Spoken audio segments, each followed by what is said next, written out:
โอเคအားလုံးပဲဒီနေ့တော့ဒါ gaming chair လေးတစ်လုံးကို unboxing လုပ်မှာဖြစ်ပါတယ်ဒီကောင်လေးကိုတော့ကျွန်တော် birthday present အနေနဲ့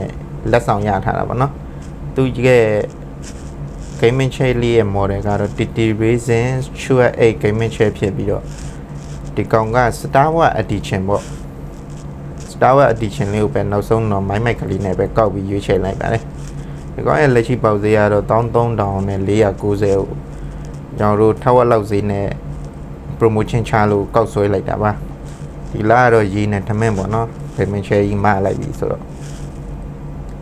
ကဲအမလီပေါက်ကြီးကတော့၄ကြီးပြဒီကောင်းရဲ့ပေါက်ကြီးကကျွန်တော်တို့လူ2ယောက်လောက်မရတယ်ပေါ့နော် heavy ခုံရဲ့ weight ကကျွန်တော်တောင်မှတယောက်တည်းမလို့မနိုင်ဘူးဗျကဲအဲ့ဒါထဲတဲ့ပစ္စည်းတွေကျွန်တော်ဖောက်ပြီးထုတ်မယ်ပေါ့နော်ပြီးရင်တော့ဒါစက်တက်ကလေးလုံမယ်ပေါ့စက်တက်လေးလုတ်ပြီးရင်တော့ကျွန်တော်ဒီခုံလေးရဲ့ကောင်းကွက်ဆိုးကွက်ကလေးတွေကိုနောက်ထပ်ဗီဒီယိုလေးတက်ထပ်လုပ်ပြီးမှာနော်အခုလောဆယ်ကတော့ဒါလေးကိုပဲ unboxing လေးလုပ်မယ်စက်တက်ကလေးလုပ်မယ်ပြီးရင်တော့ထိုင်မယ်ကြိုင်တဲ့ကောင်းနဲ့ဆက်ပြောမယ်နော်အခုလောဆယ်တော့ပစ္စည်းလေးထုတ်မယ်ဒါကိုလိုချင်တဲ့အရာကြီးကိုကိုတိုင်း packaging တွေဖောက်ကိုတိုင်းစင်းအဲ့ရဲ့ feeling ကလုံးဝ share ပြဘာနဲ့မှမလင်းနိုင်ထိုင်ပြီးတော့ပစ္စည်းတွေတစ်ခုရင်းထုတ်နေရတဲ့ရတာယူကလုံးဝ free ပဲဒါဒီကောင်းလေးဝါသနာပါတဲ့လူတိုင်းသိတာပေါ့နော်ကျွန်တော်တော့ဆောင်ရင်ကြိုက်တယ်ဗျာခုံကမဆင်ရသေးဘူးသူ့ရဲ့ပစ္စည်းတွေကိုထိုင်ကြည့်နေရတယ်နဲ့တော်တော်ကြိုက်နေပြီကဲအခုဆိုရင်တော့ကျွန်တော်ဆင်လိုက်ပါဦးမယ်ဆင်နာလေးကိုတော့မြန်လေးပဲလုပ်လိုက်မယ်ဗျဒီကောင်အကြာကြီးပဲကျွန်တော်ဆင်ရတာမူလီတွေကတဲ့ပိုတဲ့ဟာတွေကပိုနဲ့နောက်ပြီးတော့မူလီ3လုံးတော့ပိုခဲ့တယ်ဗျဘယ်ရရင်ဘယ်လိုပိုလို့ပိုမှန်းတော့မသိဘူးကဲအဲ့လိုလေးကြုတ်ချောလေးနဲ့ဟိုဟာလေးတွေဖြုတ်တာလေးတက်ကဲဆင်လိုက်ပါမယ်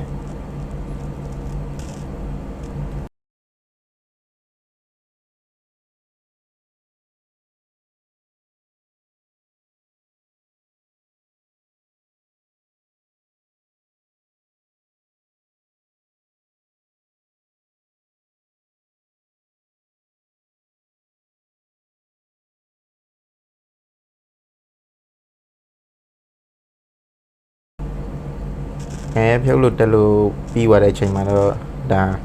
အပေါ်ပိုင်းကိုတော့ကျွန်တော်တယောက်တည်းမလို့အဆင်မပြေလို့ကျွန်တော်ရဲ့အကိုတယောက်ကိုပဲခေါ်ပြီးတော့ဆက်တက်လုပ်လိုက်ပါပြီကဲကြည့်လိုက်ပါအောင်ဗျာလုံးဝခုံကအပြင်မှာကျတော့နဲတဲ့ကြီးမဟုတ်ဘူးဗျကျွန်တော်ကဘူဂျိုထဲမှာမလို့ကြီးနေတာပေါ့နော်လုံးဝ effect ပြီး laser တွေရတဲ့ share ဆုံးမ share ဗျာကောင်းလိုက်တဲ့ခုံပေးရတဲ့ဈေးနဲ့တော်တော်အဆင်ပြေတာ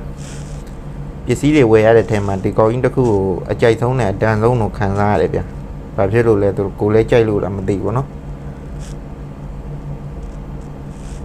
ဒါနောက်ဆုံးတော့ကျွန်တော်ဆက်တက်လုပ်လို့ပြီးသွားပါပြီ။ကြားထဲမှာတော့ကျွန်တော်ဗီဒီယိုကြီးရမ်းချိန်မှာဆိုလို့ဖြတ်လိုက်ပါတယ်။ကဲဒီခုံလေးရဲ့ကောင်းကွက်ဆိုးကွက်ကလေးတွေကိုနောက်ဗီဒီယိုမှာဆက်ပြီးတော့ပြောပြမယ်နော်။အားလုံးပဲအဆင်ပြေကြပါစေဗျာ။